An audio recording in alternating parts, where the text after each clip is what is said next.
What is going on, bro? Welcome to the video. It's a rare cloudy morning down here in Marbella, Spain, which is funny because back when I lived in like Boston, it was always cloudy and I fucking hated it. But down here, it's never cloudy, so I actually like it. But check it out. It is January 4th now, which means we're officially 4 days into the new year. And I know that a lot of y'all right now have the mindset of, I'm gonna fucking get after it right now. 2024 is gonna be the biggest comeback of my life. So because of that, today we're gonna take a look at two stories. Two breakup stories, actually, from my life. And both of these breakups had a very big impact on the direction of my life. So I'm curious to see if some of y'all will be able to relate to one of these stories. And then the other one, hopefully we can learn something from that. So breakup number one happened about 9 years ago. I was 24 years old. And this is after I'd quit my software engineering job while I was working as a personal trainer at the gym. And a new girl started working as the receptionist there. Smoking hot, let's call her Laura, just had graduated college. So I asked her out, we hung out, and very quickly we became like a bit addicted to each other. She was super fit, we loved training together, so I thought she'd be a perfect girlfriend. I asked her out, she said yes, and the relationship began. Now, there was something odd about this relationship because whenever I was not physically with her, I was always very anxious, like unable to sit still, worried. I think partly because during the 10 months we were together, we broke up and got back together 2 or 3 times, so maybe I didn't feel secure. But also, it's almost like I needed to be in her presence, feeling her affection to feel validated. Otherwise, I was just not settled. We'd have these amazing, super emotional moments and experiences together, and then we'd have a terrible fight and I'd be all depressed. And after those 10 months, I made the decision that I couldn't keep living like this. It was bad for my health. I'd been struggling with it mentally, so I went over to her parents' house. She was living with her parents. I broke up with her. She started crying, screaming. She ran out of the room. I drove the car home angry, and that was the end of it. But not really, because we kept texting every day. We kept thinking about meeting back up. I did not want to move on, Almo. You know what I'm saying? Like, I didn't even want to move on from her. I didn't want to date other girls. When I started to date other girls, I'd compare them to her, and they were not as good. They weren't as good of a match for me. I didn't want anything to do with them. That breakup fucked up my life for 1 full year, man. Like, I had nothing going in my life. I didn't even want to move anything forward. This is before I started YouTube. I was broken, and that very well almost completely ruined my life.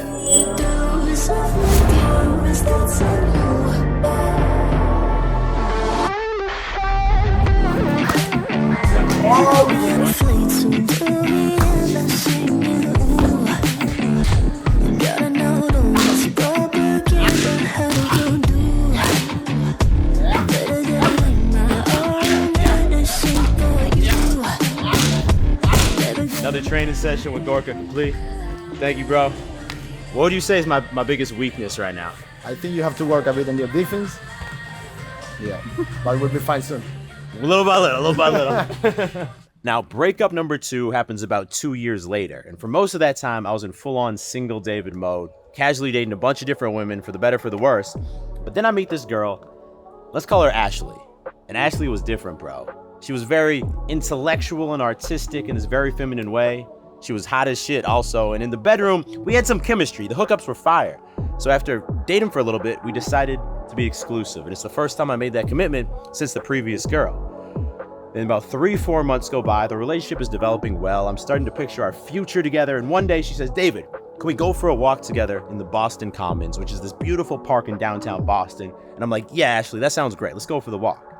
Now, as we're going for the walk, she points at a bench and she says, can we just sit down on that bench and talk really quick?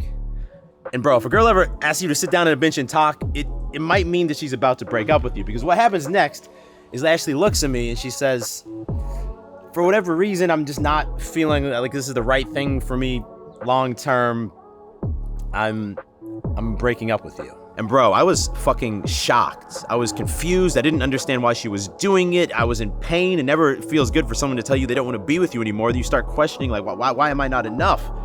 But the way I responded here, it was completely different than what happened with Laura. So I took a breath and I looked at her in her eyes, these big, beautiful Greek eyes. And I said, I'm a bit confused. I don't really understand why you're doing this. But if it's your decision, it's your decision. That being said, do you want to grab Uber back to my place and hook up one last time. And then the look on her face became confused. She didn't know what was happening. I didn't know what was happening. She thought about it for a minute. She said, yes, that sounds nice. We went back, had some crazy, passionate fire sex together, and then I never saw her again. I never spoke to her again. And look, it was still a breakup. There was still pain. I'd envisioned our future together that was robbed from me. I didn't understand it. I was questioning myself.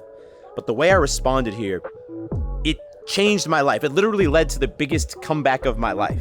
Do you know what happened just a few weeks literally after this breakup? Just a few weeks after. I started this YouTube channel, and look where the fuck we are now. Over 1.5 million subscribers, multiple successful businesses generating millions per year. And not just that. Do you know who the next girl that I dated seriously after that was? Guess. It was Julia, who's become my wife, and who, yeah, Ashley was cool, but Ashley's got nothing to do with Julia, man. So the question is, what was different with this second breakup? What enabled me to make the biggest comeback of my life? I'll be on a flight soon to Vienna, singing, ooh, you gotta know the... And now, I got a question for you.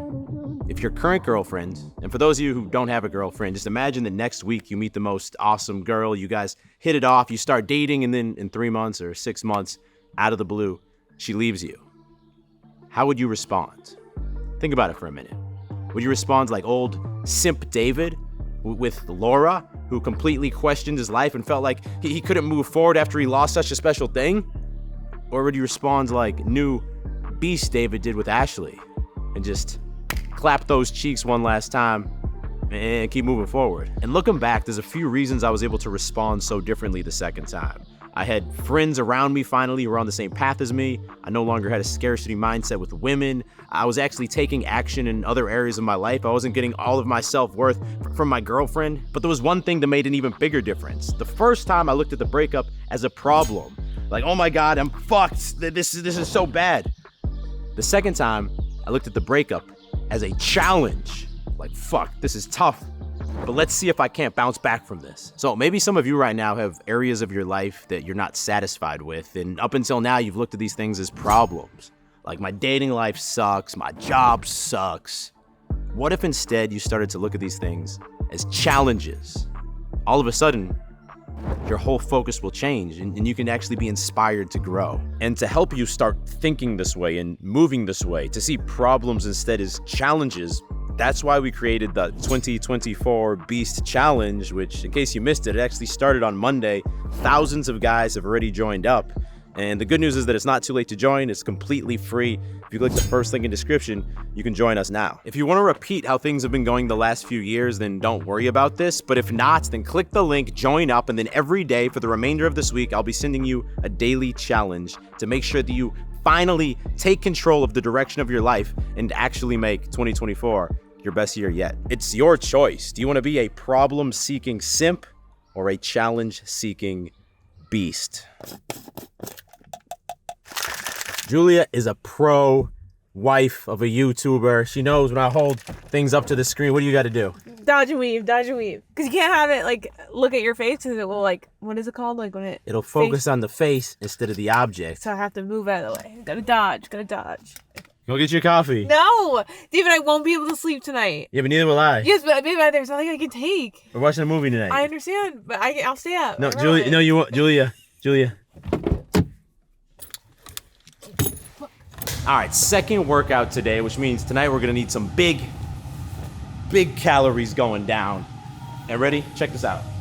Right here, we got something special. In this bag, we have a brand new enhanced mesh tank coming to Edge. Ready? Take a look at the new black on black reflective tags. These are sick. It's probably been 1 full year since we've dropped any tank tops for Edge. These are coming in new colorways, color matched. Look at this, the navy on navy right here. Later in January with the January drop. Stay tuned.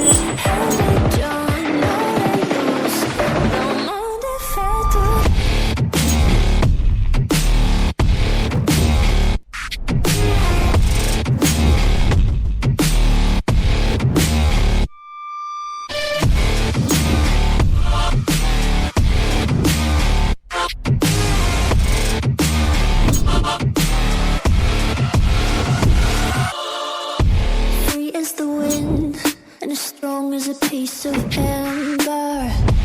Give me a breath like the fire so remember. Gains, bro. Workout complete. That's a good late night workout. Julia loves the late night workout. I'd rather work out early in the morning, get it done, have all the energy, and then like chill. Yeah. Yeah. For those of you who are curious, that was a pull strength workout in the Beastly app.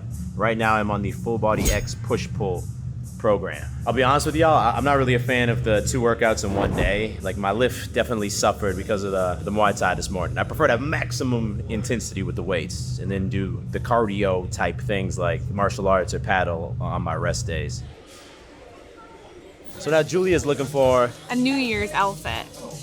she doesn't know this, but we don't have New Year. We filmed this 2 days, the day before New Year's Eve, and I still gotta find us some reservations or some plans or something, man. So I found these shoes I like, or these boots, but no outfit. These look like something Kanye would approve of, so I approve. Meanwhile, I have not found a good restaurant that has New Year's Eve reservations. I hate that you have to plan like a month ahead for this shit.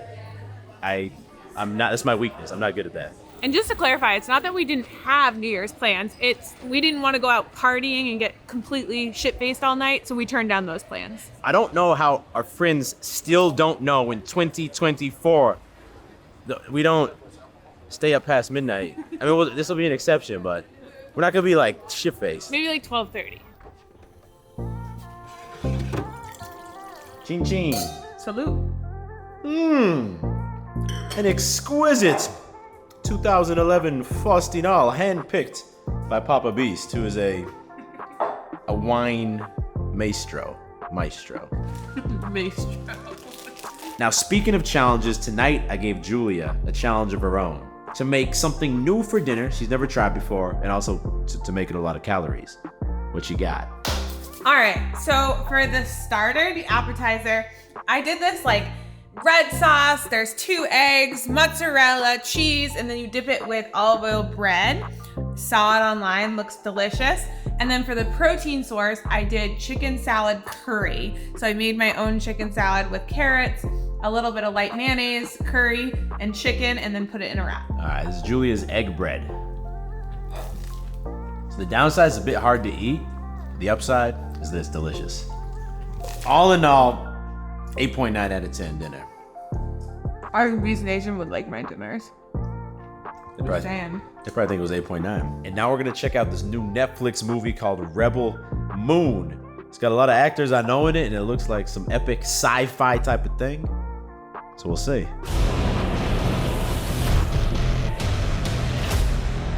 We're just farmers, we're not a threat. We're gonna have to fight. Cheers. Happy New Year's Eve. We're going out, guys. The plans were saved. Last minute, I found an amazing spot opened up at a restaurant, so we got the reservation. We got a homemade spicy margarita. I made Julia. Espresso martini. Oh my God, this is really good. There's no X, it's espresso martini. When I say espresso, Let me try mine. I'd pay for it, and I'd be happy. Rebel Moon out of 10. oh, I actually liked it. It was really long and complicated, but I would give it like a 9 out of 10. If you like epic movies or sci-fi movies, you have to see it. It's on Netflix.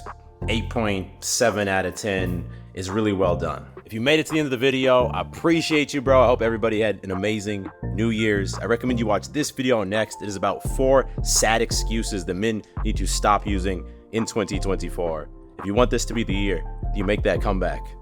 Watch this. You cannot be making these excuses. Click there to watch that now. If you're new to the channel, click down there to subscribe, as I release 2 new videos every single week. You don't want to miss them. I'll talk to you in the next video. Stay beastly.